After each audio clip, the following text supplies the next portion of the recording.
The final night of our EndZone preview shows coming up, the Power Six. It's 4 in 6A.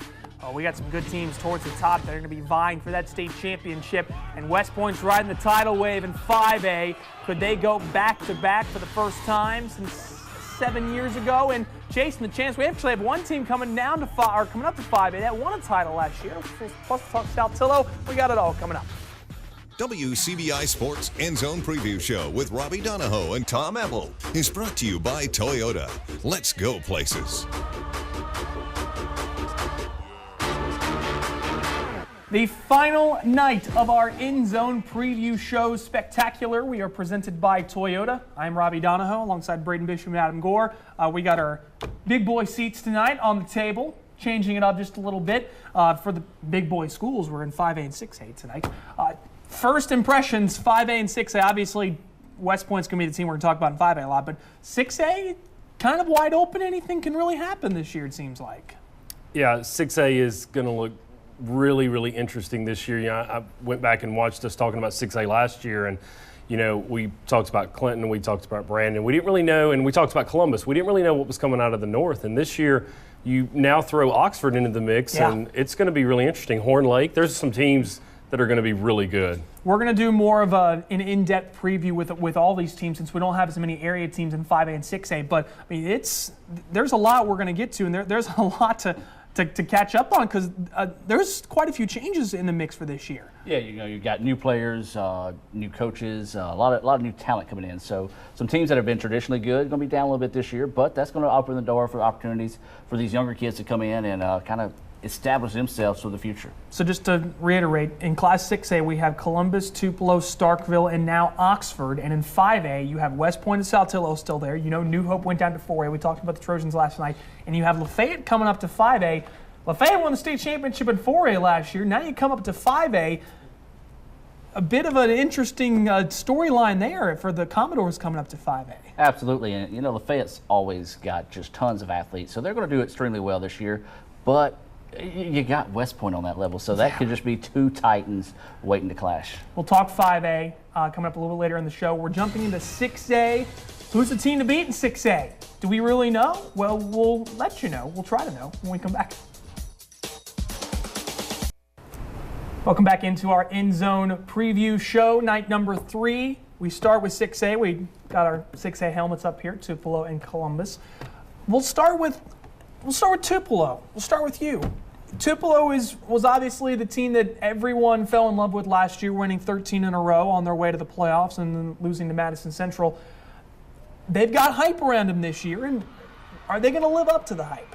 I think they will. You have so many stars on this team, and when we say stars, we're talking about D1 kids, and these are seniors, these are juniors. You look at the likes of junior quarterback Stephon McGlon, kind of stepped into the role last year. He's got a good-looking arm, and the kid can run. You can see him right here. He looks like Cam Newton. He's enormous. Yeah, he's huge. Doesn't want to make any mistakes. He's a perfectionist. Speaking of perfectionists right here, Jordan Jernigan, one of the best catches I saw all year. And we hadn't even talked about defense yet. Jet Johnson, Mississippi State commit, Peter Gray, Tay Standifer. That's your 3 on defense that return. The question is going to be, can the front line on the defense and the defensive backs, can they put forth a pretty good push? I think if the offense is clicking, Trent Hammond and Tupelo, they're going to be there. And I think that we didn't really know about it last year. We're talking about, you know, a few others, and that's usually the teams that do well for Tupelo is those that you don't talk about. So we'll see. And typically, Trent Hammond teams are the teams when they do well, usually the ones that aren't talked about. So now people are talking about Tupelo. People are talking about what Trent Hammond has. He gets his offensive coordinator and John Keith back. It's reasonably expected to think that Tupelo has a chance to make a run at this thing. I think so, and I think this is a team that's going to welcome the target on their back. You know, they kind of caught everybody by surprise last year. Well, this year they want to kind of solidify themselves as being one of the top teams in the state. And the thing I like about Tupelo, they're sort of that excellent of execution. You know, they don't do anything just too flashy, over flashy to kind of wow you, but they're going to go out, they're going to have their game plan, and they're going to execute it. And when they do, it's fun to watch, and good things typically happen. A guy you didn't mention, J-Rock Williams, big-time running back. I'd keep an eye on him because if you try to double up the guys out wide and you don't worry about the guy between the tackles, J-Rock's going to run right through you. So I really like Tupelo a lot. Other team in that division, Columbus. The Falcons, obviously, first thing you think of, okay, no Kylan Hill. They're still pretty talented. They got some good guys coming back. It kind of reminds you of Randall Montgomery's first year where they had a lot of sophomores on that team that are just coming up. They're kind of in that familiar spot this year, but what do you think of Columbus going forward? Anything with Randall Montgomery attached to it, they're going to play hard, they're going to run hard, and they're intense. They were one of the most intense teams I saw last year, and you know, Tupelo was able to handle them a little bit, and they had a couple of big runs, but man, Columbus was unreal on the ground. Look, you know, you can look forward to Columbus doing some things. You know, they've lost a lot of kids. They'll be replacing some big names, but they'll be very sophomore heavy. Those teams can surprise some people. Right. So don't be surprised if Columbus wins quite a few. Well, we got to see them on the tour package. They're going to be really young up front, but they still. I mean, you mentioned Kenneth Martin, you mentioned Patrick Jackson. There's still some good pieces here that Randall Montgomery can work with. And I think the most important thing is it's going to be these kids have been through Montgomery's system. Yeah. You know, Columbus teams are a reflection of their coach, and they've got a good one in Coach Montgomery. And I think some of these younger kids, once they kind of get the, step out the spotlight or step into the spotlight, kind of get used to that. Because you heard on the show, they're going to have a lot of ninth graders coming up that did not play high school football last year. I think once they kind of maybe get hit hard that first time, they're like, okay, I can play with these. You're going to see good things out of Columbus. Welcome to 6A Oxford. You join in with the division at Tupelo at South Panola, but Oxford's got a ton coming back for this year. No one really talking about Oxford this year. Why is that? I think the biggest question mark for Oxford is maybe going to be the offensive line, but oh my goodness, they're very similar to Tupelo in terms of defense. You know, you've got the Quentin Wilfon kid in the linebacker position. He can hit people really hard. And, you know, we said it last night. They played at the likes of, you know, against West Points and New Hopes for a few years. You look at the title runs that they went to. 3 straight. 3 straight. That's going to help them in 6A. I know there's a lot of talk with, you know, it's a huge jump from 5A to 6A, and it is, but they're jumping into one of the most competitive divisions in 6A in the state of Mississippi. Yeah, without a doubt. So Oxford's obviously a team we got to keep an eye on. We haven't even mentioned Starkville. New head coach. You got some really good pieces. That's what Starkville has. I think they could, and I'm not just saying this, they could not have made a better hire in getting Chris Jones as their head coach because the guys that are on this team for Starkville could not be more perfect to what Chris Jones wants to do. Yeah, I think he's got an interesting situation. He's going to have to let some guys, or I should say these guys are going to have to allow themselves to some time to develop and get in this system. But I think once they do, this Starkville team could still be the Starkville teams we're used to seeing in the past. They're going to be really good, always athletic, and they're going to be physical on defense, and that's just kind of a staple of Starkville football. And I think we're still going to see that under the new direction of Coach Jones. But you got a returning quarterback in Malik Brown that's going to do great things. And Cam Gardner's obviously the guy everyone's going to watch out for. Massive 6'5" receiver. You can just toss the ball up whenever you want to. And Starkville's defense is going to be really nasty. Natron Brooks and Zach Edwards are really good. But in this division, everyone is wanting to pick out Clinton to do it again. Did people not realize they lost Cam Akers, Darius Mayberry, and Cam White? In their entire defense, basically. And that's what I was going to say about Starkville is this is not 2016.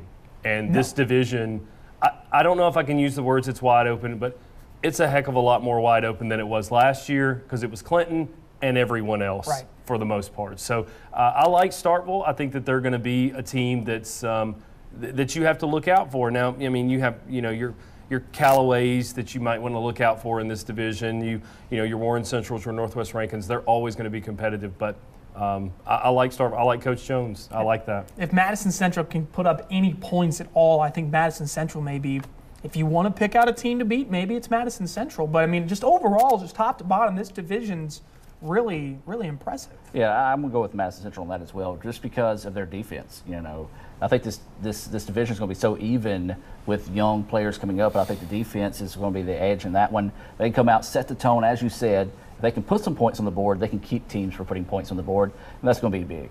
And we didn't mention anyone in 6A South, but the darling of the ball right now in high school football in Mississippi is Pearl. Because you got that offense and you got the defense. Everyone coming back from that team that played for a state championship last year and hung tough with Clinton for a while. Brandon's in that mix. Meridian, we always talk Meridian. We're waiting to see if Meridian can actually put it together for once, and obviously keep an eye on Petal. But we will be making our 6A picks later on in the show for our state championships. When we come back, Class 5A is our discussion. We may talk West Point. We'll see. But hey, hang tight. Come on back on our EndZone preview show. Back here on our EndZone preview show, we are now jumping into 5A, so that's why we've got the West Point and the Lafayette helmet up here with us.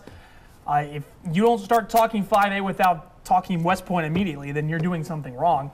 They're my number one team in the state to start the season for good reason. I mean, are they the best team in the state? I mean, let's just get this out there. Do you think they're number one in the state right now? Yes. I mean, I know. Like you said, there's some other publications that have other teams ranked higher. Right. But I'm telling you, man, just this West Point team. We said it a couple of years ago. They're going to be good, dynasty level good for a while, and that's where I think West Point is right now. Yeah, they've got to replace some key guys on defense, but they just it reminds me. And of course, I'm going to go back to some Calhoun County references.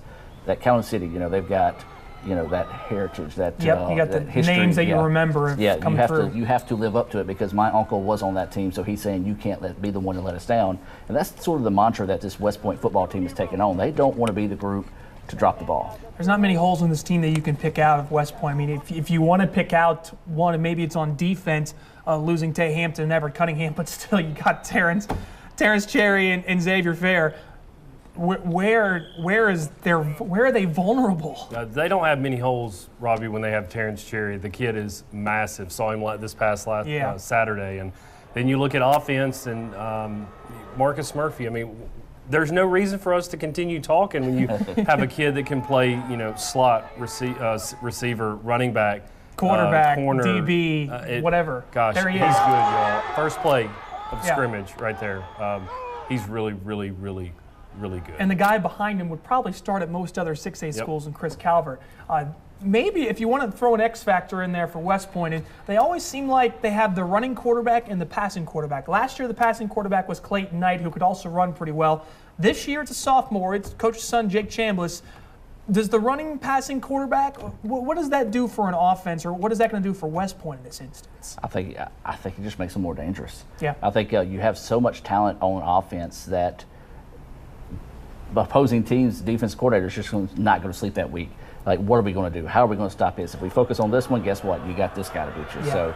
So, choose your own poison is going to be the defensive theme this year for teams playing West Point. And watch out for the receiver they have on the outside, Jason Brownlee. That guy can go up and get jump balls like no one else that I've seen over the last few years. So keep an eye on Jason Brownlee. In that 5A division, things have really changed. No longer Oxford, Clarksdale, New Hope in this division. You have Grenada, Lafayette, and Olive Branch joining in.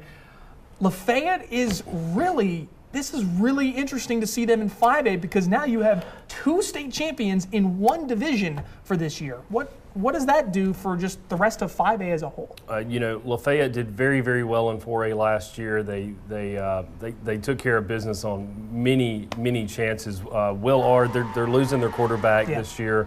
But I kept up with them over the weekend, and they like to have beaten South Panola in their jamboree. Mm-hmm. It was a good showing, and I know you look at jamborees and you're like, okay, well that's not the real thing. But still.